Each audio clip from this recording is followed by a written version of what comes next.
right, good morning or good afternoon, depending on where you are. I see folks are starting to come in. We'll give a few minutes and then we'll go ahead and get started.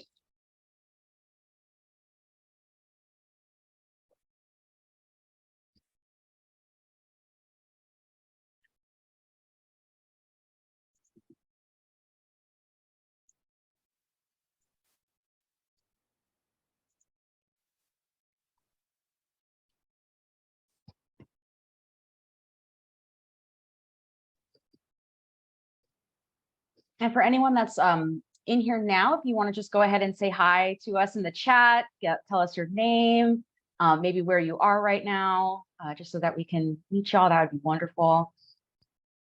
And of course, we'll introduce ourselves once we get started.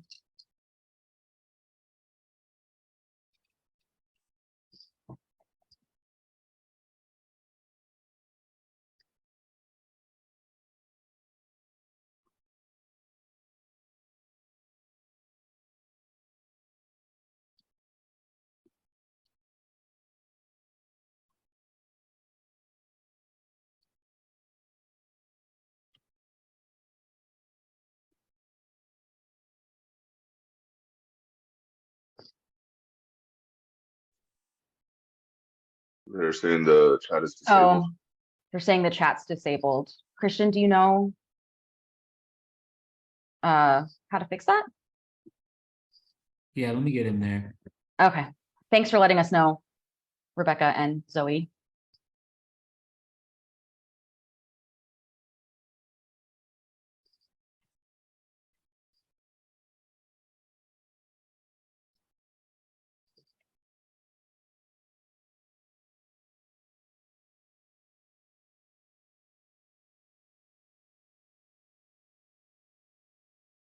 It should be good now. All right, let's try again. If you wouldn't mind just telling us your name and where you're joining us from, that'd be fantastic. And if you're in New Mexico, definitely let us know so that we can shout you out.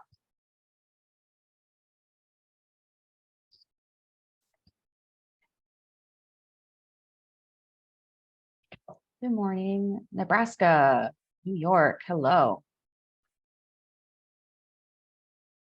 Oh, it must be cold in Nebraska, I'm guessing. We've got someone from New Mexico, Wisconsin, hello.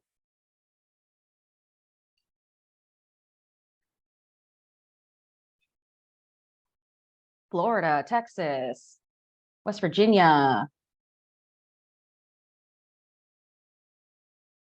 Another New Mexico, Farmington, sunny Florida, lovely.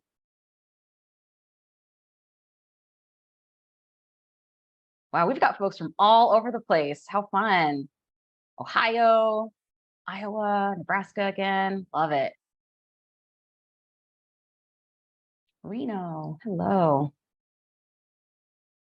I think Reno's been getting a lot of snow too.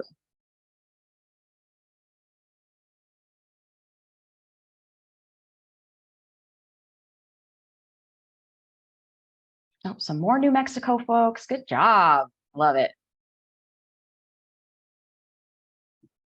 All right, so as folks are introducing themselves in the chat, I think we'll go ahead and get started and do some introductions of our own.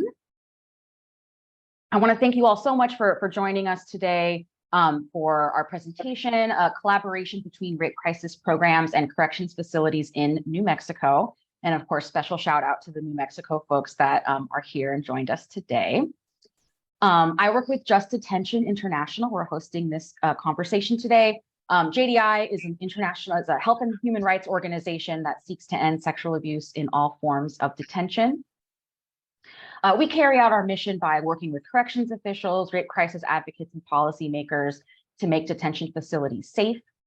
We promote public attitudes that value the dignity and safety of people in detention. And then we support incarcerated survivors of sexual abuse and sexual harassment. Our core principle is that no matter what crime a person may have committed, that rape is not part of the penalty. And here's our sort of really brief agenda for our conversation today. We're going to start by talking about just why community partnerships between advocates and corrections are so important. We'll talk a little bit about some sort of tips for getting started in building a partnership. And then we'll talk about how specifically folks in New Mexico have dealt with some of the really common problems that come up when you're trying to develop these partnerships, particularly in rural states or rural areas. In order for us to try to have a really interactive conversation today, we're going to do a little experiment and try live polling software. So you don't have to participate in this. I'm putting the link right here in the chat. If you click that link, you should see a window like this. This will be the portal for using the Q&A function. We'll do some poll questions, some open answer questions throughout, just so that we can get folks participating. We want to know your thoughts and your experiences. You want to keep the site open because you'll go back to it a couple times throughout our presentation today. This is my first time using this software, not in person. So if there's any hiccups or anything like that, please be gentle. It is in the, oh, it's not in the chat, my bad. I thought I put it in there. Here we go. Let's try again. Thank you, Rio. Try it one more time. So when you open up that link, it should show a little window like this. And as we go, you'll see the questions pop up. Thank you.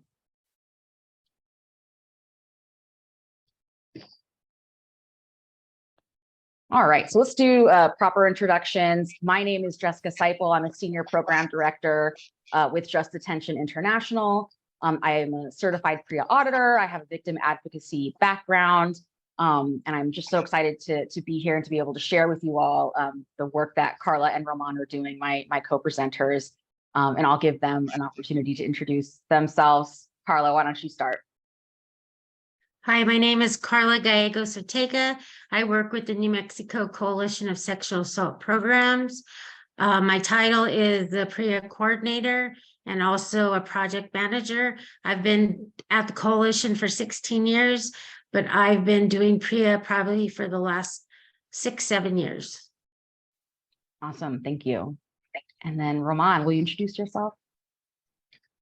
Hello, everybody. My name is Roman Varela. I am the PREA Administrator at MDC. It's a county jail in Alburquerque, New Mexico. I've been working in corrections for 13 years and have been the PREA Administrator for the last 5. Thank you. And the PREA Administrator is essentially a PREA Compliance Manager, right? I think the titles kind of change depending on the facility, but you're essentially responsible for PREA compliance and implementation at your facility, right? Yes, it's the PREA Coordinator. Our HR decided it looked nicer. The PREA Administrator instead of Coordinator. Awesome. Thank you. And so I know in the audience, I'm hoping anyway, it looks like based on the introductions that we've got a pretty good mix of advocates and corrections folks in the room. For the advocates in the room, you probably know a little bit about coalitions and what they do, but in case anyone is not familiar, Carla, I wonder if you wouldn't mind talking a little bit more about just broadly what the New Mexico Coalition does, and then sort of more specifically what your role is as the PREA Coordinator. Okay. At the coalition, we're statewide. So we offer technical assistance to the rape crisis centers, the SANE units, and any professional who works with survivors. We also do policy. We also do some legislative stuff with the statutes and laws. We do funding for rape crisis centers, SANE units, mental health centers. Myself, what my role in the coalition is, one of my roles is the PREA, and I'll write grants for the PREA, get funding usually through a state fund.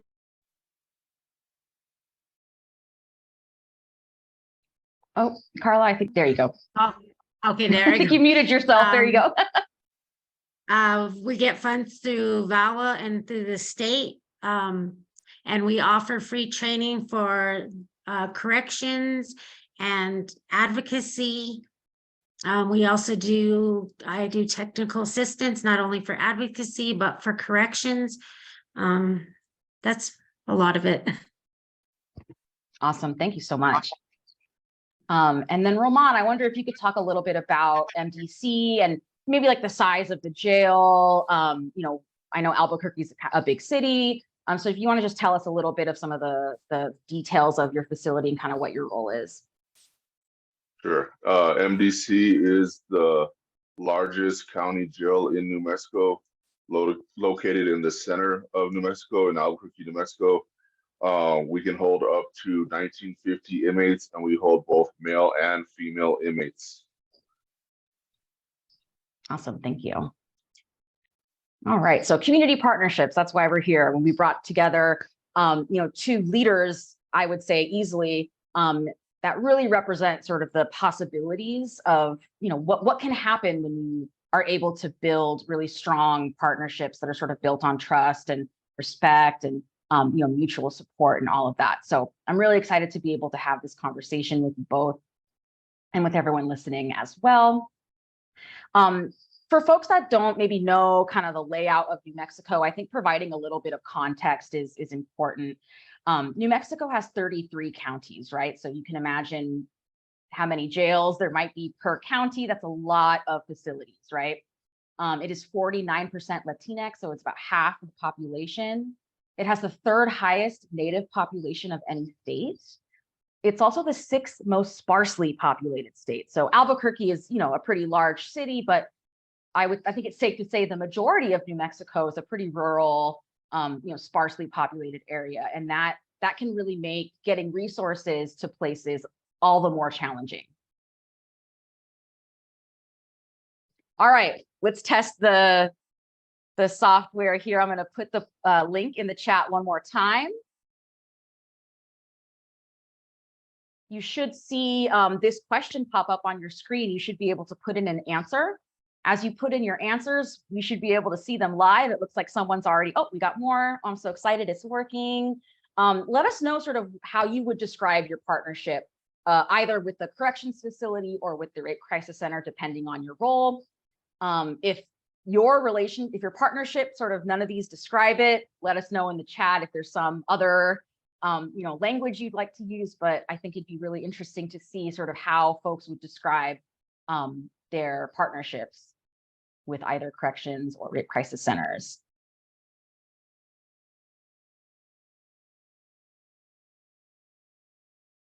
And it looks like about half of folks are getting there, which is great. Working on an MOU. I'm so glad that no one has put in what facility or what rape crisis center.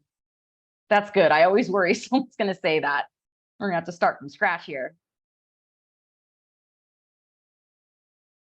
We've got some folks that have a rough start, difficult to connect, very understandable. It can definitely be really challenging. And a good amount of folks that say they have a very strong partnership. That's awesome.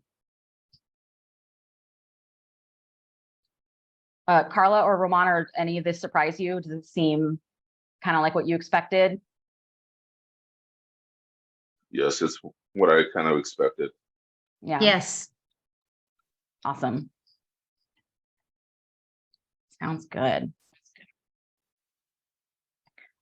So, we've got sort of a good mix of different sort of types of partnerships or different stages of partnership in the audience here. I think one of the things that can make partnership, especially in the beginning, a lot stronger is to really be able to identify what's the benefit of us partnering together. And Carla and Roman, I'm going to ask the two of you, from your perspective, either as a coalition staff person or as a corrections person, what are the benefits of the partnership that you've seen over the years? I think for me, we always have a point person to go to, and we already have built, that rapport and relationship. So I can, trust in him to give me the answers, or if he doesn't know it, where to direct me. Also, it's maybe some different resources that we can use that are through corrections that I didn't know about. So resource sharing, having sort of that person to go to with any questions. Yeah. Roman? It provides us the ability to provide more services to the inmates. provide additional training to our staff. And overall, it just helps us to be better, to grow and to provide better services to the inmates. I love that. And I think one of my favorite things about what you just said was what you didn't say, which was it helps us be compliant with PREA. I think from the corrections viewpoint, that tends to be like one of the biggest motivators. And that is certainly a major benefit of these partnerships. But I appreciate that you sort of are thinking beyond compliance, right? Compliance is super important, but it is the floor, right? And you're sort of working above that, talking about the kinds of resources that you can offer to the people that are in your custody beyond sort of the minimum, which is PREA compliance. Right, it's a lot more than just checking a box. Exactly. So some of the benefits right here, I think, this wasn't specifically said, but I think it's accurate. Not only do you get sort of that point person, as Carla mentioned, you get a point person who's a subject matter expert, right? On the advocacy side, you get someone who's an expert in sexual abuse, sexual trauma, dynamics of sexual abuse. On the correction side, you get someone who's an expert on working in corrections, on how to work within corrections as an advocate, what it's like to be inside a facility, all of that. You get resources for incarcerated people and for staff as well. I feel like that's something that tends to get missed a lot, is that advocates provide services to everybody. And there are staff and people, working in, volunteering in facilities that are survivors as well and could benefit from the services. I think it also works to reduce isolation. And Roman, tell me if I'm like speaking out of turn, but I think from what I've seen, it's really common for a lot of corrections folks to feel disconnected from their communities because they're in these facilities, they're in there all day, they're not coming and going. They're less likely to have these kinds of relationships with external partners. And so it helps to kind of build connections and build community in a way that maybe you can't if you're insular inside that facility all the time. And then, of course, like I said, compliance with the PREA standards is impossible unless you have some sort of partnership or have at least attempted to enter into some kind of partnership with a victim advocacy organization.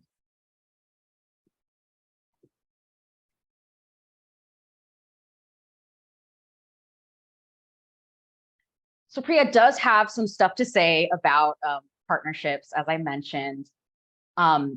These are a few of the standards that specifically outline where community partnerships are important or necessary. This is not a PREA training, so I'm not going to go into like too much detail about it. But these sorts of 1, 2, 3, 4, 5 standards really are sort of the core of why these partnerships come into place. The coordinated response plan, which is a multidisciplinary approach to responding to sexual abuse, very similar to what we see in the community. I'm sure many advocates listening are familiar with maybe not the numbers, but at least understand that access to victim advocacy for forensic medical exams, for investigatory interviews, and confidential support services is outlined pretty explicitly in PREA. And then, of course, emergency medical services and ongoing mental health care for survivors is another area that a lot of corrections folks can sometimes partner with outside agencies for. This is the exact language from the coordinated response plan. The facility shall develop a written institutional plan. And I think that written part is really important. You can't really write that without communicating with and developing partnerships with the other entities that are part of that plan, right? So this coordinated response plan kind of creates an opportunity for outside organizations to partner with corrections, but also internally for security side to partner with medical, to partner with mental health, maybe in a way that hasn't happened yet, right? This really provides that sort of opportunity to do that. And this coordinated response it's the best practice, right? We might be, those of us who are advocates are probably super familiar with SART, the sexual assault response team. And this is very much sort of a similar version of that, except within a facility, right? So you have internal and hopefully some external members as well. Ideally, there would be step-by-step guidelines for every sort of entity's responsibilities from the moment a report gets made all the way up until the post-incident review. And we'll talk a little bit about that later on as well. A really good coordinated response plan also has a communication plan, right? Who do we contact if this happens? Who do we contact if this happens? How quickly do we need to contact that person? All of that. The goal here is that if there is a report of sexual abuse or sexual harassment or someone discloses, that everybody knows, okay, this is what I need to do, and I need to do it in this order within this amount of time, right? We want to make sure that folks are not like panicking, oh my God, what do I do? What do I do? Right? The coordinated response plan is really that outline, that flow chart, if you will, that helps folks understand sort of what their responsibilities are in responding to sexual abuse. And I know, Carla, you've been doing a lot of work in including corrections in the community SART as well. And I wonder if you could talk a little bit about, how you've been sort of putting those pieces together and bringing all those folks to the table. Well, we noticed that a lot of the facilities weren't inviting the rape crisis centers to their sexual assault response kind of mini MDT to do some case reviews. And so what we started doing is we're contracting with JDI right now, and we're having a training. Oh, I don't know why it keeps on doing that. On how to correctly do a case review and how they could add to, that kind of conversation. And that way they can go back to their facilities that they do, that they offer service to and say, we've just had a training and we learned all best practices and we'd like to be part of that, conversation for that sexual assault response team conversation. So hopefully we'll get more of the advocates linked, to the facilities and start, having more and more success with that. Yeah. And, none of this happened overnight. You said you've been doing this work for what, 6 years, and you've been sort of building Yes. brick by brick, right? I think it's fair to say, Yeah. to get to where you are now. Yeah. Yes, we see, we kind of ask the facilities and the advocates, what do you think you need? And then we see where there's a need that is not being filled. And we try to write grants so we can get funding to make that happen. Yeah. Roman, from your end, what has it been like to include advocates and, other sort of outside organization folks in your facility's sort of response to sexual abuse? It's been real positive all the way around. What's nice when we're doing our response to any sexual abuse allegation, our Alburquerque SANE Collaborative has a MOU with the Rape Crisis Center, so an advocate is automatically dispatched anytime there is a need for a SANE exam. For investigation interviews, we schedule them around our advocate's schedule. She's usually out here conducting interviews or actually visiting her clients on Tuesdays and Thursdays. So we make sure we do interviews with inmates on Tuesdays and Thursdays, so she has the opportunity to sit in those interviews. And then she also, we invite her into our reviews, on our case reviews on a monthly basis. We want to hear her perspective when we're reviewing those cases as well. It's always a positive to have her review on cases as well. Was that a tough sell for you when you were sort of pitching that to some of your colleagues? Was it a tough sell to say, let's invite this person sort of into the process? It wasn't, not here at our facility. We also invite SANE as well to come to our meeting when we review the case, so we can hear her side or see if there's any miscommunication or disconnect on her side as well in our response, or see if we need to improve something there as well. So we want to make sure everybody that's part of our coordinated response is at the table when we're reviewing these cases. Awesome. I love that. I think when I've been talking about community organizations, and typically that means rape crisis centers, right? Or, some other victim advocacy organizations. I do think, though, like you already mentioned, Roman, the SANE, there are a lot of other types of organizations or different entities that can be involved in a community response sort of plan. That could include like a suicide prevention organization, an LGBTQ organization, maybe a domestic violence organization, these sorts of sort of like-minded organizations that are likely to serve populations that are most at risk for sexual abuse, right? And these organizations don't just have to be response organizations, right? They can be included in prevention, education efforts, training efforts for staff, all that kind of stuff. And I think, Carla, you had shared a story with me, I think that really illustrates what can happen when a bunch of different entities are able to sort of come together to support one person. And I think what story I'm talking about. I wonder if you wouldn't mind sort of sharing, without obviously like breaking confidentiality, but sharing sort of how you were able to wrangle all these organizations together and what the outcome was for this one person. Sure, we had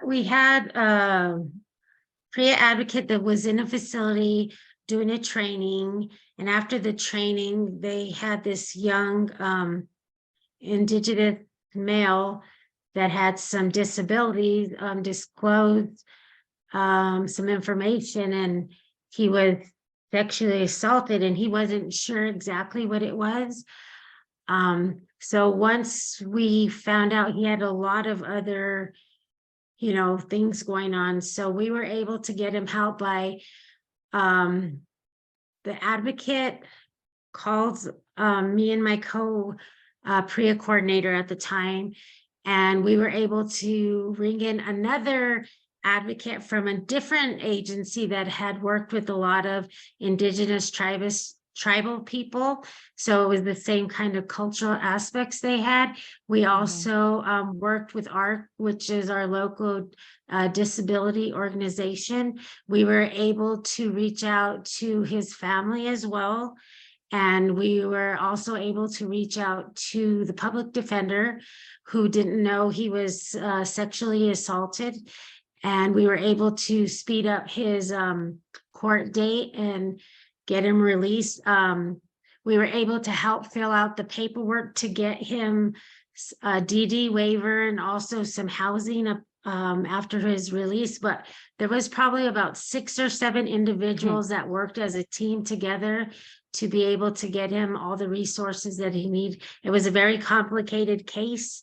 But yeah, working together and just people knowing other people and say, I think this person could help in this case. And so all of us worked together, and it took a little bit, but it was very successful at the end. I think what I love about that story in particular is like there are some entities that you brought up that I didn't even think about when I was thinking about community partnerships, like the public defender, for example. I think advocates, there's so many different options, right, for resources that are out there that you may not even necessarily consider, like the public defender's office, as an example. I think that's a great illustration of what strong advocacy can look like, particularly if you're partnering and if you have relationships with other organizations. So we talked about subject matter expertise, right? And for any of my corrections folks in the room that are like, oh, I don't know about these advocates, advocates are experts in the impacts of abuse and trauma. They provide crisis intervention, emotional support, and resources. They tend to also operate crisis hotlines, and as Roman mentioned, accompaniment to the medical forensic exam or the SANE exam and investigatory interviews. And these are services that advocates offer to everybody in the community. And we're now sort of getting to this place where we're starting to get into corrections facilities as well to offer the same kind of services that folks in the community get, which is where building partnerships comes in. So, this work cannot be done alone. And historically, corrections has not necessarily been open to community partnerships in the way that we've seen in the past few years. And I think that PREA is really a huge part of that. And I think it's really allowed for a lot of kinds of things that maybe we wouldn't have seen previously. And that brings me to our next interactive moment here. We're going to try again. We've had some success here. So if you want to click the link, or if you have the window already open, you should see this question pop up. If you can try your best to use one word to describe how you feel about working with either corrections or rape crisis centers, depending on where you're coming from. And it could be good, bad, indifferent, whatever. And try to only use one word so that it comes up. As you can see, we're going to create a little word cloud here with everyone's descriptions. We got barriers, intimidation, or someone's feeling intimidated, which I think is really understandable, particularly if you're not used to working with, either or. There's so much unknown and so many questions and so many what ifs. I think that makes a lot of sense. Okay, another unwanted. Okay. Oh, important, positive. Wow, we're really seeing a wide spectrum here. Jessica, somebody wrote in the chat box, advocates are able to provide support for abuse that occurred before incarceration as well, or safety plan around returning to abuse. Oh, yes, Kathleen, I see that. Thank you. Yeah, that's a really, really good point, that what advocates do is beyond, responding to incidents of abuse that occur within a facility, right?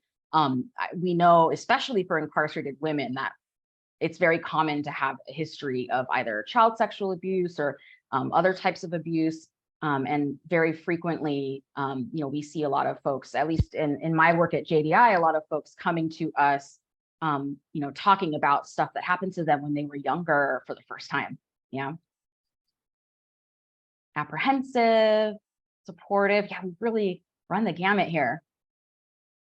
Carla, Roman, what would you say would be your one word to best describe what it's like to partner? For me, it's positive. Nice. Carla, what about you? I think helpful. Nice. And are either of you surprised by any of the language that's here, especially since we've got like a pretty large spectrum of responses here? No, I think a lot of times too, when there's new PREA advocates, they are a little apprehensive, a little even frightened to go in the facility. Yeah. Yeah, I think that's really common too. And I think, from the correction side, again, Roman, as usual, tell me if I'm speaking out of turn, but I think there's also that sort of uncertainty and that who are these people and what are they doing here? And, what are they talking to people about? And what do you mean that they have confidentiality and you're not going to communicate with us, what's happening? I think that creates a lot of uncertainty and anxiety even, for corrections folks initially. I think it can. All right. Well, thank you so much. I'm so glad that this software is working. All right. So I think given sort of the wide range of responses that we've seen, I think that that's really indicative of sort of where everyone's in a different place when it comes to doing this work. And I think it's fair to say that, at least for myself, when I started as an advocate, I wasn't thinking about working with corrections at all. That was not like I did not see that coming for me. Yeah. And I imagine many folks in corrections too probably don't anticipate that they're going to be working with outside victim advocates. In the interest of transparency, I'd be curious to know from both of you, what were some of the assumptions that you made about each other's fields when you were initially starting to work? What were some of the things where you were like, I'm making some assumptions that XYZ or 1, 2, 3 or whatever. That they're not gonna want our help, that they see us as somebody that's just warm and fuzzy for the inmates. Mhm. That possibly, why are we gonna even try, because they're not gonna change, they're not gonna change or want us in there. Yeah. Roman, what about you? What kind of assumptions did you or maybe some of your colleagues make about victim services? How honest do you want me to be? Super honest. I mean, it's being recorded, so just be mindful of that. But no, I want to hear. I mean, I think that having these conversations is really important. I'm assuming you're not the only one that has thought what it is you're about to say.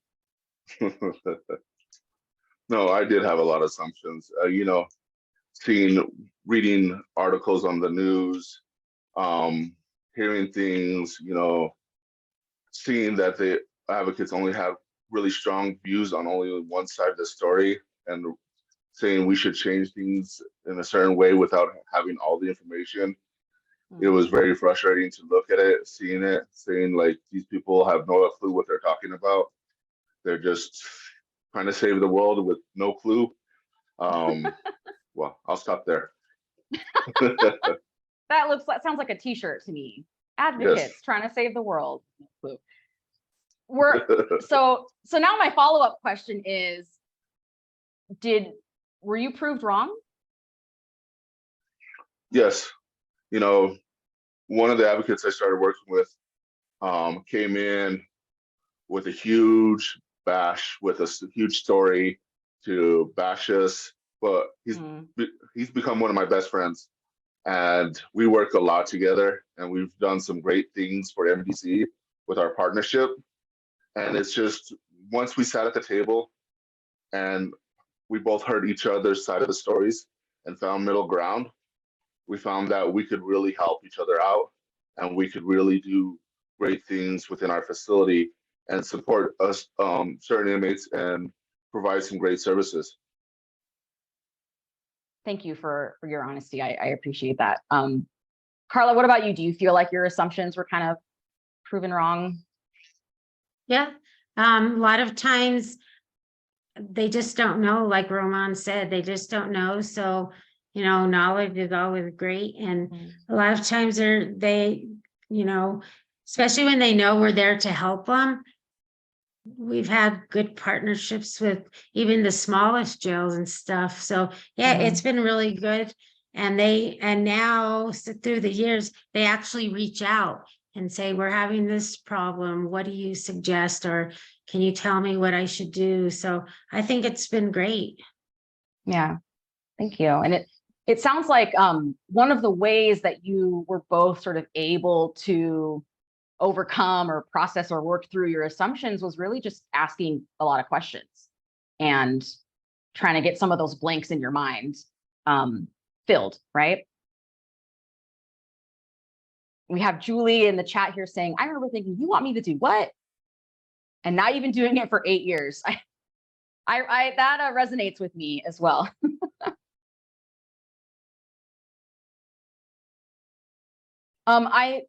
I see someone has their hand raised. We are going to have some time to do Q&A towards the end. If you have a question, you can also use either the chat just to ask the question or the Q&A function if you'd like. We're paying attention to both. And then I see a question here from Holly asking for some specifics. I think we were talking about stuff that advocates don't know. And would like some more specific. So I can think of some things that I'm curious from either Carla or Roman. What are some of the things that, like, from your experience as advocates, just didn't know when they were initially starting this work? I mean, not understanding how corrections works. Yeah. Especially brand new advocates. The only thing they've seen with corrections is what's seen on TV, or which is completely opposite of what really occurs in jails and how things work. So, changing that mindset, sitting them down, training them, and making sure they understand how things truly work and what our expectations of them while they're in our facility. Absolutely. I think some of the things too, the reason why corrections does what they do because of the security aspect. I think they don't know what that entails, like taking paper clips in or taking Yes. some kind of literature in that has staples and just those little things. We have to be very thoughtful. And when security says you can't do this, there's a reason for all the you can't. It's not to be tough or just be difficult. But those things can be used as weapons or, other things. So there's just little things like that that we don't think about. Yeah. Yeah. And I think not being familiar with like how facilities work or how corrections work, Roman, like you were saying, I think is really common among a lot of advocates. I remember the first time I ever went into a facility and I was like, wait, I can't bring my phone in. I mean, that's how, like, now I'm like, of course you can't bring your phone in. That's like so obvious. But at the time, I didn't know. I was so used to having my phone with me everywhere. Paper clips, all these kind of little things, or even just needing to have materials that you're distributing. Sometimes they need to be approved first and these sorts of things that a lot of times folks just may not think about if you're not used to, being in that kind of environment. That's a good question. Thank you. So let's talk about sort of some of the basics as you're building a partnership. And I know some folks are working in this kind of phase right now where you're still kind of putting the blocks together, if you will. And earlier we had talked about asking questions. And then I would say ask more. I think there's a lot of things that, you might, again, assume about each other, but you won't know unless you get that clarification. I think there's a lot of what ifs that folks may not even think about until something happens. And so kind of going through all of that, I think is really important as you're building that relationship. And I would even suggest to lean into those perceptions and to address the misperceptions. As an example, I think one of the things that I have heard a few times throughout my career is, from corrections folks, well-intentioned or otherwise, concerned that I may be manipulated, right, by someone into doing something, right? And I'm not suggesting that never happens, but I think one of the things that I remember talking to some corrections folks about was just how extensive the training is for advocates and how advocates get so much training on boundaries and how to affirm them, how to maintain them, how to communicate them. And that, advocates in the community, for example, deal with prank calls on your hotlines, just as an example, frequently, right? And so dealing with that is a big part of the training. And I think some of the corrections folks, like early on in my experience doing this work, just didn't know that it was something that we had expertise in. And once we sort of were able to communicate, hey, this is all the training that we've gotten on this, like, I'm good, don't worry about it, thank you for your concern. Really kind of leaning into that, I think helped some of the folks that I was working with early on feel a little bit better about letting me talk in a visiting room alone, right, with somebody. Carla? There's some comments in the chat box. Do you want me to read them? Yeah, sure. Thank you. It says court advocates / prosecutors might not understand why community advocates are meeting with someone facing charges. The next one says, and that training is ongoing since we need to renew our certifications. Yes, absolutely. Yeah, I think that's an important point as well. Both of those. And so I think there's a lot of explaining your role on both ends that you probably have to do time and time again. What your job is, what your job is not, what you're there to do, what you're not there to do. Because again, I think without sort of providing that explanation, people are going to make assumptions and make decisions based on those assumptions, right? I know for us at the coalition, what Mhm. we do to kind of help out, we have quarterly PREA coordinator meetings. So we gather the state and the county PREA coordinators, and we have an hour meeting every quarter, and we discuss kind of like updates, maybe on MOUs, if there's any challenges they're having with advocates, just different things to help them out. And then we all discuss that and, go over different things. I may ask them, what do you guys need for the, upcoming trainings? What do we need to focus on? Is there anything that, problems we're having with the advocates? And then we do the same with the PREA advocates. Every quarter we do that. And so that's a safe space for people to voice their concerns, challenges, and I think that's helped too. And then we're going to have twice a year where we bring them all together, the advocates and the coordinators, and we can discuss things as well. Yeah. So you're creating a lot of opportunities for people to talk to each other. And that's one of Correct. the big strategies that we'll talk about coming up in, how to sustain partnerships to create these kinds of opportunities for connection. I want to acknowledge a question that was put in the Q&A. The question is, can you talk about staff on inmate assaults? That is our main concern. How is that handled? I'm not sure if this is the right training to talk about that. That sounds like a question that could lead to a half-hour conversation on its own. And this isn't necessarily a PREA training. So I wonder if it would be all right to the person who asked that question. I'm going to put my email in the chat. This goes for anybody. If you have any questions that maybe require some deeper conversation, please feel free to shoot me an email. The biggest part of my job is working with advocates and corrections to, provide support and to help folks help others. So I want to encourage you to shoot me an email, and we can talk more about sort of what facilities are supposed to do in those responses and how advocates can help with that specifically. So it is a really good question.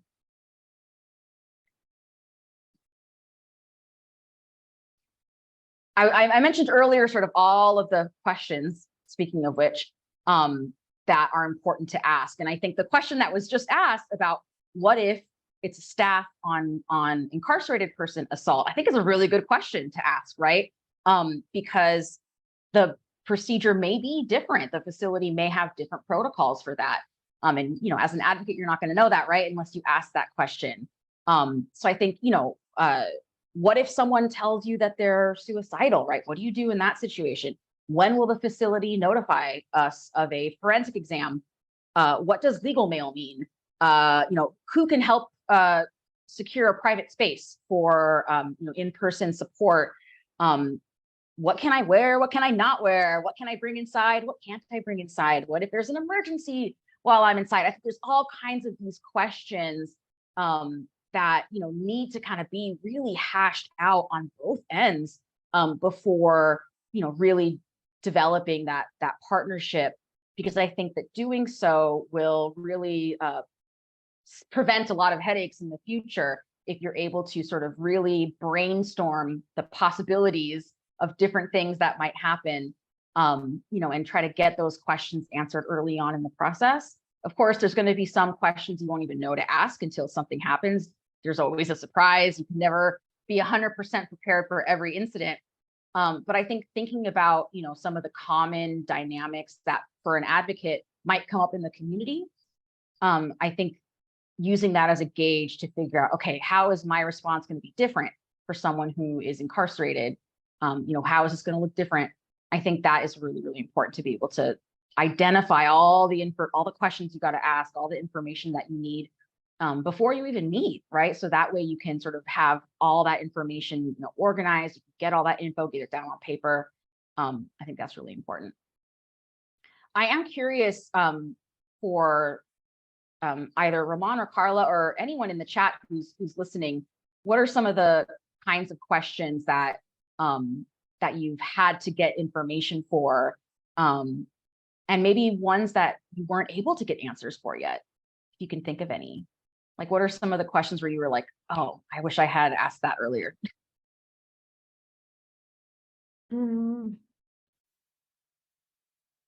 I think during COVID, especially, that was really Mm. difficult because each facility had a little bit of different, like, on vaccines and different things like that.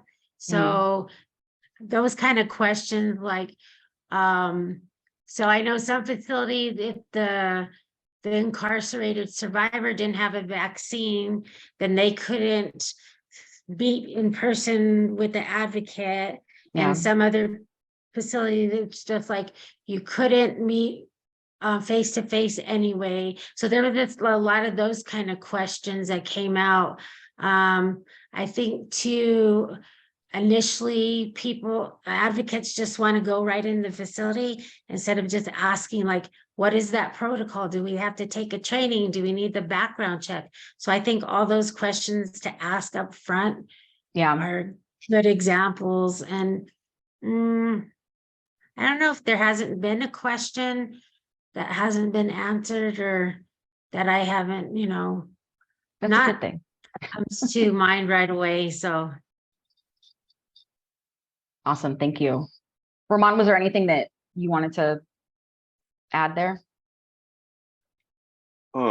With questions, I don't think I've had one yet that hasn't been answered.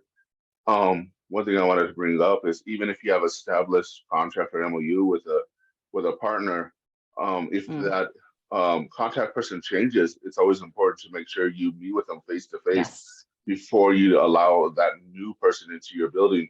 Just because you have an established practice, established way of doing things, you need to make sure it's reinforced with that new person and get their questions answered and make sure they're clear on what your expectation of them before they walk through your door.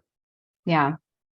I think, what if I leave this position? What if someone new comes in? I think on either side is a really important question to ask for sustainability purposes in particular. I think both advocates and corrections are professions that tend to have a lot of high turnover. And so having some sort of plan in place for if your contact person is gone, I think is really important as well. So from a correction standpoint, speaking of questions, and again, Roman, as usual, tell me if I'm off base here. Why questions are not necessarily always encouraged. So earlier we talked about the what if and the when and the how and all of that. Why is sometimes a little bit, can ruffle some feathers, right? Why are we doing this? Why are we doing that? And I think one of the reasons for that is that a why question kind of tends to, one, come off a little bit judgmental, whether you mean to or not, right? But I think also for corrections folks in particular, something that's new or different or unfamiliar is often equated to being unsafe, right? Whether it's safe or not is, beside the point. But if it's new or different, it's often equated with being unsafe. And in my experience, a lot of times, corrections folks tend to be wary of trying something new, especially if it's not something that they've seen other corrections folks doing, which is part of why, Roman, I'm so glad that you're here because, I think showing what's possible is really, really important, and being able to say, oh, they're making it work here in New Mexico, right? So maybe I can make it work in my state or in my community. I think, in terms of who to ask questions to is really important as well.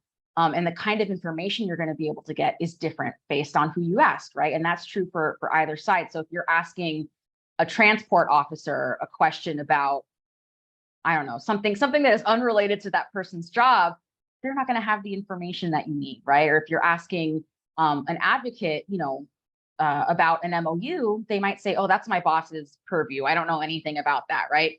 So you may need to have different contact people based on the issues that you are having. You may have a mental health question. You can't ask, a security person that question. They're probably not going to know. So you need to make sure that you have contact information for all the different sort of variables, different disciplines that you might encounter in a facility. Also, real quick, there's some security protocols that we have to keep confidential for everybody's safety. That even if you ask why you have to do something, and they're not gonna, and a correctional officer is not willing to provide that information, it might be because of safety reasons, and we don't want that information to get out because it might diminish our ability to keep you safe. Yeah. I think that's a really good point. I think that's also a good example of, you know, I think as an advocate, we're often trained to lean into why, because our sort of point of view is to always try to make things better, right? But we're not going to have the full story of, what happened in the facility before we got there, or, any of that kind of stuff like Roman mentioned. And so we're not always going to get an answer, and if we're gung ho and we're like, we need to know, ask someone higher up the chain, right? Try to have a better conversation about whatever it was that the issue was, as opposed to sort of, leaning into that correction staff person who told you no, but can't provide you any additional information. All right, let's try this again. Like my new favorite little toy here.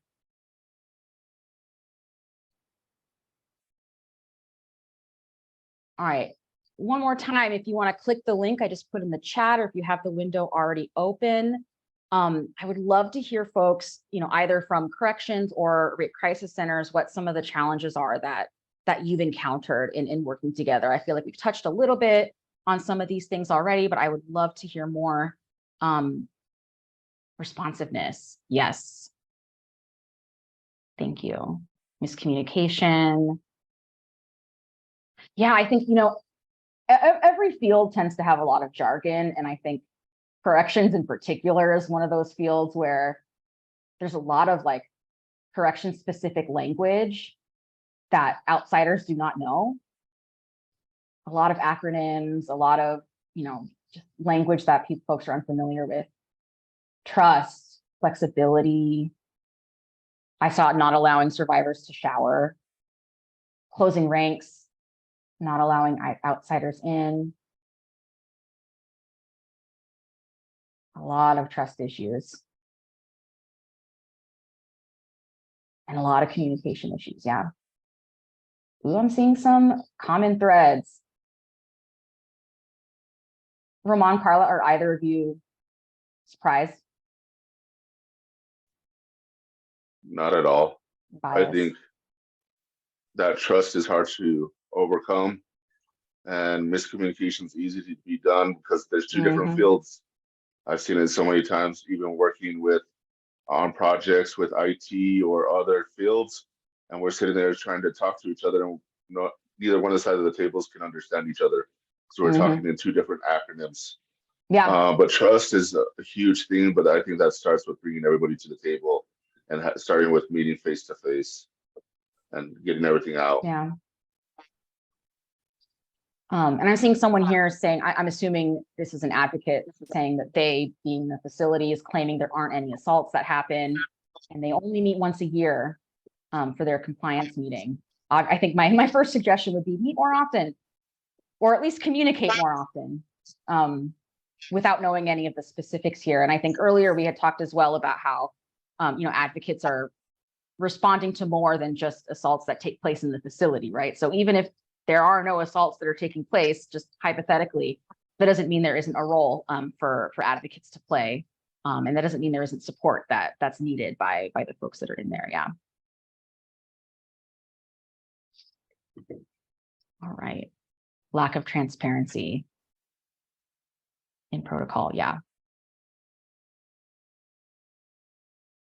And again, I think that's where asking all of those questions early on and making sure that, like, once you sign that MOU, that you've got all the protocols that you need and you have all your questions answered is really so important.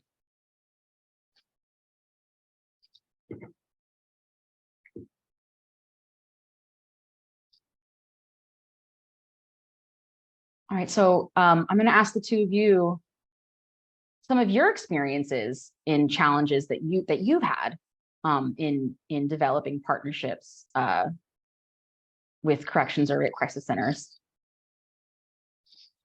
I know for us, when new leadership comes in, it's almost like we have to start all over again. And I know that a lot of staff don't like PREA. They just, it's a lot, Mhm. there's a lot of hoops to jump through and they just don't like it, or maybe they don't understand it. Yeah. And they're not used to working with people from the outside. Yeah. And maybe they feel like we're telling them what to do. Yeah. Or that they're doing Um, their jobs wrong or something. Yeah. Yes, there's a victim blaming. Mhm. Sometimes they deserve what they got because they shouldn't have been in here in the first place. Mhm. Kind of that we're the hug a thug people. Yes. The hug a thug people. I've heard that one too. Yeah. Yeah. So those are some of the stuff. Yeah. And I imagine those kinds of challenges. I mean, I can speak for myself. I assume for you as well, Carla, like they're going to be ongoing, right? Every time you talk to a corrections person, in my mind, like that's an opportunity for a little bit of education, right? Like, here's why, victim blaming could be harmful, right? Or here's why PREA is important, just or whatever. I try to use every communication as an opportunity to provide some sort of clarification for stuff, a little bit of education, asking the question, all that kind of stuff. Make the most of any opportunity you've got to communicate. Roman, what about on your end? I think one of the challenges I've seen with working with rape crisis centers, not here at the facility, but in general, is advocates going over and beyond their own scope of work, trying to fill the role as a case manager. And, then you're stepping on our case manager's toes, and then there's that conflict, and then it turns into more than it ever should be. One thing I try to tell our advocate is, once you get into more case manage, or it may ask you for some case management, let me know. I'll let our case manager know so they can take care of that. Make sure you stay within your scope. Yeah, I imagine that's a really common issue that comes up for corrections and for advocates as well. I mean, the needs are often so high, and the needs are often well beyond what an advocate can provide. And I think that's a really common experience that a lot of advocates have. And because, as advocates, we want to help people. Our instinct is to want to do everything that we can. When a lot of times, maybe we're not the right people, right, to provide some of those needs, and that there may be, case managers, like you mentioned already in the facility, or mental health folks that are better equipped to provide some support that's perhaps unrelated to sexual abuse, or, related to some other issue. So I think really being able to outline and to identify what is within and without your scope of work on both sides, I think is really important. Speaking of those sort of what if questions, JDI operates a hotline for incarcerated survivors, and we get all kinds of questions or all kinds of things that are not related to sexual abuse at all. Folks will call us because their TVs are broken and they're really angry about it, and it's like, well, I may not be able to do anything about that as an advocate. That is outside of my scope, right? I might be able to provide some validation, and acknowledge how frustrating that is. But that would be an incident where it would be, okay, I need to figure out who at the facility is the right person for this person to communicate with, right? Because it is outside of my expertise. I don't know how to resolve the TV situation, just as an example. One thing that I do want to point out, just in terms of how similar, and I'm like almost shocked that I'm saying it, but advocates and corrections have a lot in common. And that's something that several years ago, I never would have said. But I think now that I've been doing this work for, I don't know, 7 or 8 years or something, I can see some of the overlaps between advocates and corrections. And I think acknowledging these can really help to build some bridges, right? So I think advocates are used to dealing with funding challenges all of the time. Advocates are constantly working against cultural norms, right? Advocates tend to be a small fish in a big pond, which means that advocates have to operate within a system that is much, much larger, whether that's corrections, whether that's law enforcement, whether that's, like a court situation. whether it's medical, mental health, whatever it is, advocates are usually sort of used to working within a system that's much larger than them. On the correction side, we've got a lot of mandatory overtime. I think it's no secret that corrections as a field right now is really having a staffing crisis. And I think because of that, the folks that are working in the facilities are having to work double, triple to compensate for low staffing. Corrections also has a paramilitary mindset, which is the complete opposite of, I think, the way that most advocacy organizations work, right? There's a strong structure, a strong hierarchy, everything goes up the chain and back down. And corrections folks, there's that danger of physical harm in their work. And that tends to come up as constant hypervigilance, like the paper clips and the staples and these kinds of things that, as an advocate, I'm not looking at a staple as a potential safety concern, right? But for corrections, everything that's going on, they have to filter it through okay, is this a potential safety concern? And if a staple is not allowed in your facility, I'm sure there's some incident that occurred many, many years ago as to why that staple is not allowed, right? Just as an example. However, there's a lot of things that corrections and advocates have in common. Daily exposure to trauma on both sides, I think, is really unique to both of those roles. I will say that, as advocates, we tend to lean into and acknowledge and process and talk about the trauma that we're experiencing. Corrections is just starting to get there, and I'll share a little bit more about that coming up very shortly. Limited resources, understaffing, high turnover, folks wearing multiple hats, right? You have folks that have 10 jobs and one job's worth of time. Advocates in corrections are used to working with emergency situations and needing to respond really quickly. And of course, both see people on their hardest days. Nobody wants to see an advocate because it means that they've been harmed, right? Nobody wants to be in a corrections facility. And so both fields are seeing people at their worst, right? And I think that acknowledging those similarities, and I think in particular for advocates to lean into acknowledging the trauma of working in corrections and talking about how, again, the services that you all are providing are for staff as well, I think is really, really important. And I've been really kind of humbled and surprised by how open a lot of the corrections folks that I've talked with are about just how traumatic the work can be, and how a lot of systems right now are really starting to put into place a lot of things for staff to help them with this kind of trauma that they're experiencing. Which leads me to a really short video that I would like to play. This video is from an organization called Fourth Purpose. I'll put the link in the chat.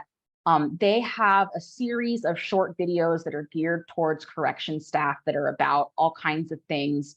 This one is about burnout, and I want to play it for a couple of reasons. One, because I think as advocates, we're used to talking about burnout. We do it all the time.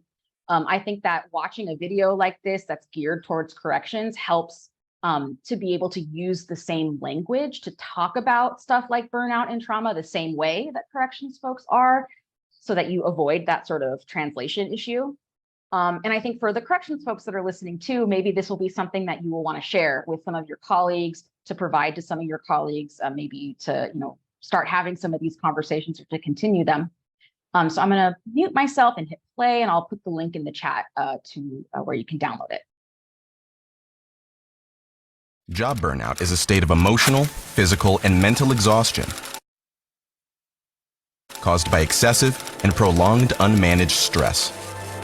As correctional staff, you're often faced with a unique set of stressors that increase both the speed and the danger of job burnout. You work in an institution where people's lives are greatly affected by your emotional, physical, and mental health. The demand placed on you often exceeds your supply, leading to emotional detachment, callousness, and irritability. This depersonalization has the ability to follow you from work to social settings, and even to your home, leaving little room to recharge before you do it all again. So, how can you combat job burnout? Start by being proactive to live fully and engage in life. Build inner strength and values that develop resistance to stress. Establish a healthy routine that you enjoy. Find help to reduce your personal stress. Exercise your mental muscles. And nurture healthy social interactions. We all know time off is in short supply, so make the most of it. Train your brain to look for the good at home and at work. And focus on your why. Why is it that you show up every day as part of the correctional workforce? You are essential, and you are helping shape an environment that leads to safer communities. So when you show up for your next shift, show up all the way. Help your coworkers who also struggle with burnout. Develop techniques that become your go-to, and help build the support needed to face each interaction. Your positivity will lead others to do the same, igniting a healthier, more resilient work environment and extinguishing job burnout. We're with you. Job burnout is a state of emotional. All right. Roman, Carla, any thoughts about that video? I just think it's important to do self-care, not only for corrections, but advocates as well. Mhm. We talk about that during some of our meetings, what we can do just that makes us feel better. Like yoga, Absolutely. listening to music, exercising, whatever it is, play with your dog. Yeah. Roman, what about you? Yeah, this is something that's being more talked about in corrections. Mhm. Our facility established a peer support group now at our facility, and I've heard some great things from it. That's That they've awesome. really been able to help other officers with things like burnout. That's awesome. Yeah, I think a video like this, for me anyway, I think it again provides some language that you can use that is from corrections, right? I think corrections are more likely to respond to and to welcome a video like this that's designed for them. I feel like they're a little less likely to say, oh, that's not for me, or that's a bunch of kumbaya, whatever. Whereas this is like, no, this is like from corrections folks for corrections folks. I put the link in the chat to where you can find some more videos. There's, I think, a handful of them about different topics. Each video comes with a little curriculum, a little little activities and like a discussion questions. And I think as advocates, if any of you out there are like looking for a reason to contact your facilities, I think this is a really good one, just being able to share this kind of resource. They're all free. And like I said, they're all like 3-4 minutes long, so they're pretty digestible. Job burnout. All right. Sustaining partnerships, right? So this is for when you've got the MO, you're working on developing this MOU and you want to make sure that you don't sign the MOU and then never hear from each other again, because that happens all too frequently. We want to make sure that that's not the case. So it's important to go into those sort of MOU discussions, with a strategy, with a plan, and to do it really mindfully and really thoughtfully. So for folks in the chat, if you could, one more time, second to last time, let us know if there have been any things that have helped you sustain your partnerships, either with corrections or rape crisis centers. What are some of the things that have helped you do that? If you want to go ahead and just put some of the responses in there, that would be awesome. Training, yes. That's a great opportunity to get folks together.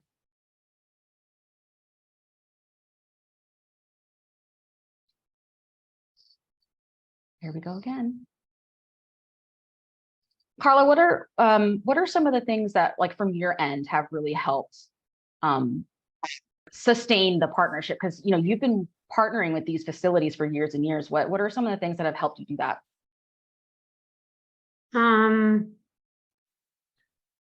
Asking questions, asking them like, what do they need? We offer like free things to corrections, like we do like the free posters and, you know, free brochures, a bunch of free material for them. Just, you know, questions, asking what do they need. We do the trainings for both the corrections and the advocates, offering technical assistance to them when they need help. It's just being there, you know, when they need something, not just like when it, you know, When you being need something. proactive, not when it's just, you know, a SANE exam, or, you know, just being there for both teams all the time. Yeah, absolutely. And I see Wendy put in the chat, they have quarterly meetings with corrections advocates, community law enforcement, DA office. And I appreciate that you said that, Wendy, because I think, you know, earlier we had talked about the SART sort of structure and reducing isolation. Another thing that I've heard from corrections folks is because the facilities tend to be so insular, they don't even necessarily have relationships with local law enforcement or with local prosecutor's office. And I think those kinds of relationships can really help corrections folks better respond to sexual abuse, and advocates can really make those connections in a way that maybe, you know, others can't. Someone in here put email the executive director on a quarterly basis and meet face to face. I love that. I think emailing, even if you don't really have anything to ask for, like just, hi, how's it going? You know, I feel like that kind of thing goes a really long way.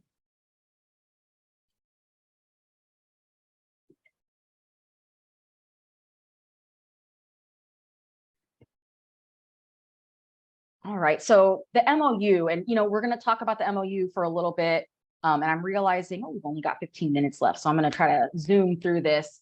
The MOU should really define everyone's roles and responsibilities. As Roman mentioned, you want to make sure that everyone knows what their scope of work is. You want to identify contacts and multiple of them and backups of them. So you should have a whole list of phone numbers, you know, by the time these MOU negotiations are done. Or if you're re-signing an MOU and that's not there, you want to make sure you get that there. Ideally, an MOU, in my opinion, the best practice would be to have a term limit of 3 years or less. Again, because it forces that re-interaction, right? When that MOU is expired. If it's an initial MOU, you can even do it for a year, right? And see how it goes and you know, revamp it if needed.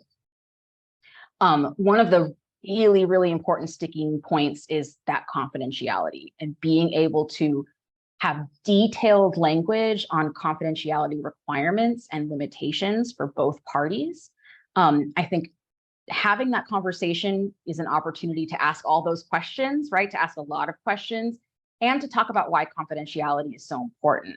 I think on the corrections side, you know, I found anyway that a lot of corrections folks are comforted by the fact that, you know, there are things that advocates will share, right? If there's a serious, you know, a suicidality concern, a harm to others concern, there are some things that advocates will share. So it's not like a blank void, right? And I think, you know, making sure that corrections folks know that, in my experience, has like kind of decreased some anxiety on their end.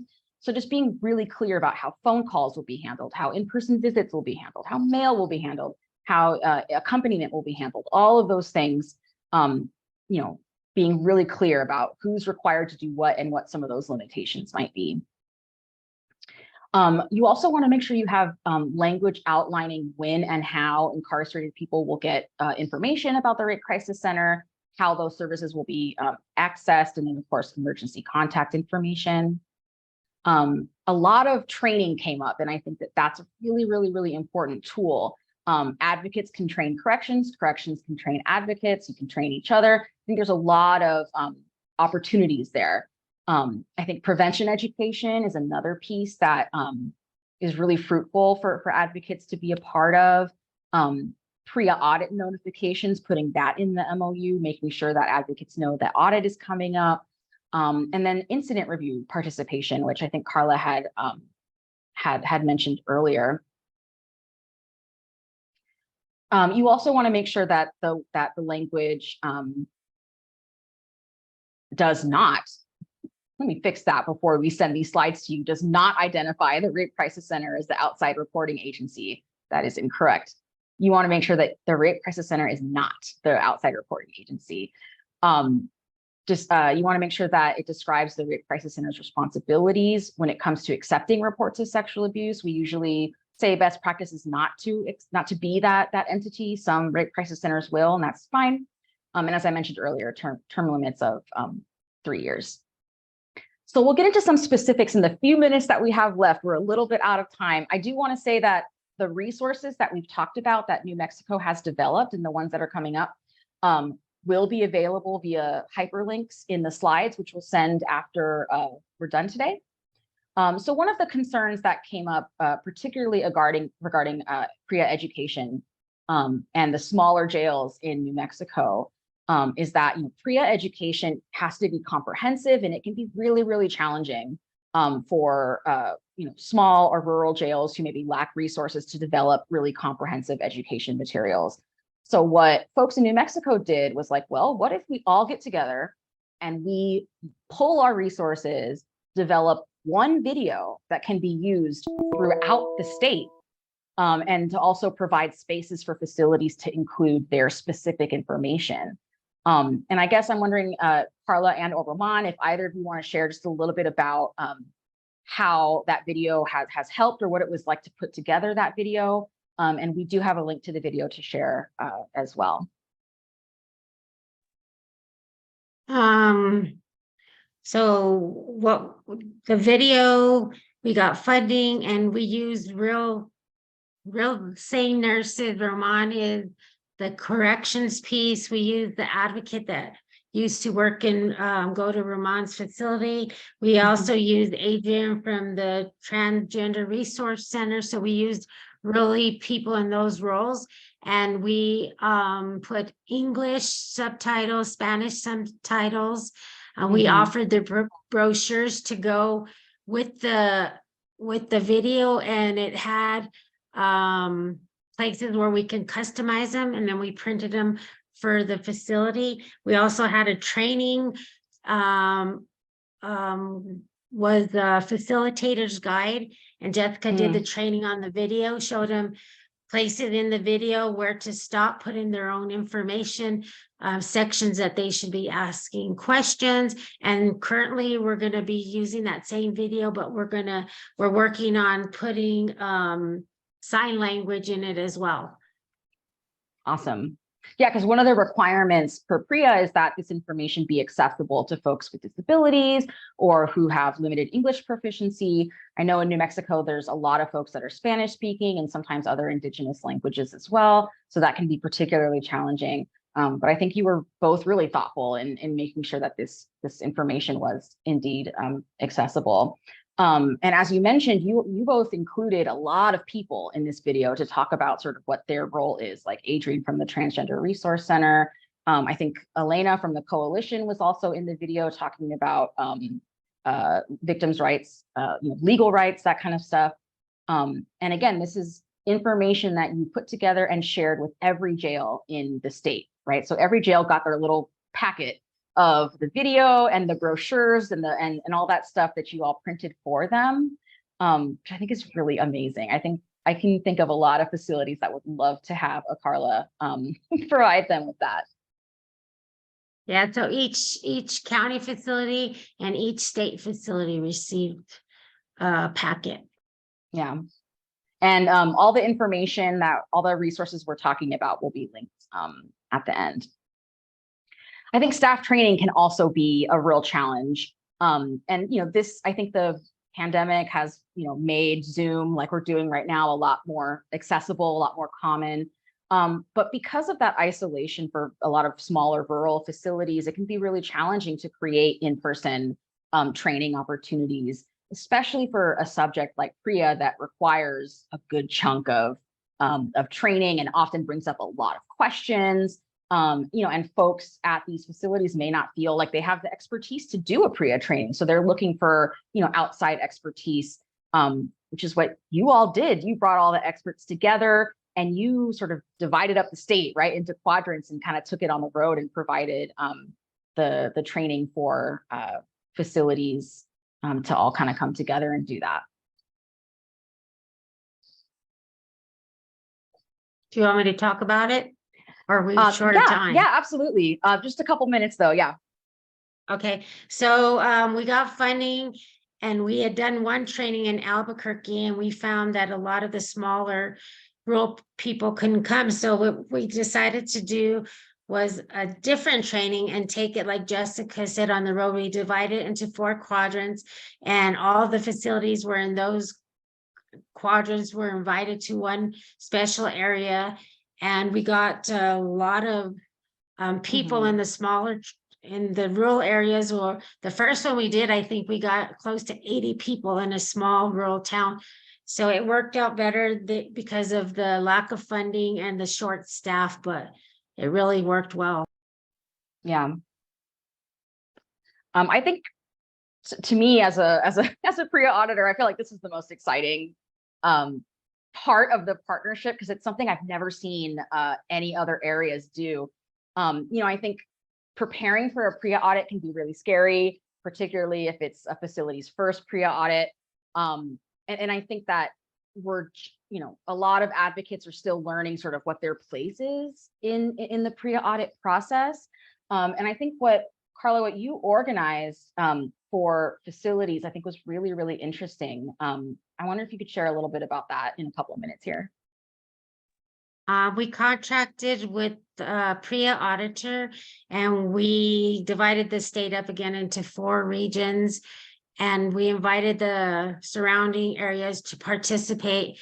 And what we did is mock audit trainings. They would send over, each facility would send over different policies and, records to the auditor, and she would do the examination before the training. Then we all got together and she went through each standard and what policies worked, didn't work, what was wrong with their policy. And then we actually did, on the last day, did a tour of that facility and she pointed out what was wrong. And it was a 3-day training, but it was really great. And then she made up some manuals to hand out for each facility to go over, to have, like, tools and guides to help them with the audit, to help them get ready.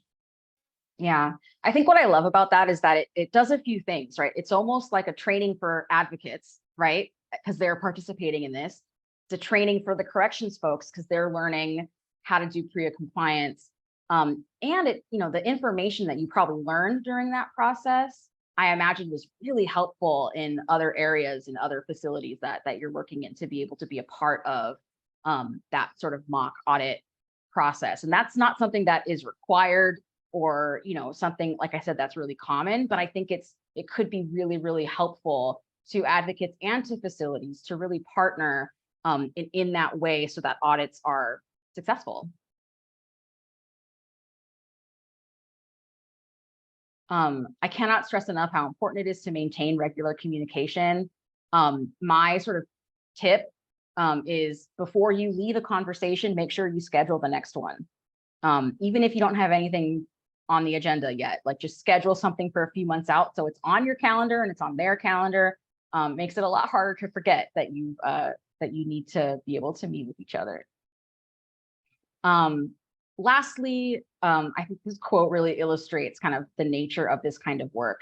You can do anything, but you cannot do everything. Corrections alone cannot respond to sexual abuse and sexual harassment. They need advocates. Advocates alone cannot do the work in supporting incarcerated survivors without corrections. So again, you can do anything, but not everything. We need to have those partnerships. We've only got a couple minutes left. But I do want to open up an opportunity for folks to put in any questions if they'd like. We're scheduled for another 2 minutes. I'm happy to stick around a little bit if folks have, some questions and we're not able to get to them in time. I'll put my email address in here one more time. If you have any questions that you want to ask later or shoot me an email, we can talk through. And as I mentioned, you'll get a follow-up email with the slides and the links to the video, the brochures, the facilitator guide, the coordinated response plan, all kinds of stuff that the folks in New Mexico here have developed. You'll get that in your email. Thank you so much to whoever said that. Carla, Roman, are there any sort of like parting words of wisdom or encouragement that you want to provide for folks? I'll give my email too if anybody has questions. Thank you. Put it in the chat box. Awesome. And to everyone who attended today, I want to thank you all so much for your dedication to doing this work. We talked about how challenging it can be, and I know it often feels like you're 2 steps forward, 1 step back, or 1 step forward, 2 steps back sometimes. But I really think that the progress is being made and can be made with patience and determination and compassion and all of those things that advocates are really good at. So I really, really appreciate you all for being here. Thank you so much. And to Holly, please feel free to reach out to me about the question that you had asked. If you need more information about it, I'm happy to talk through. And yeah, thank you all so much. Appreciate your time.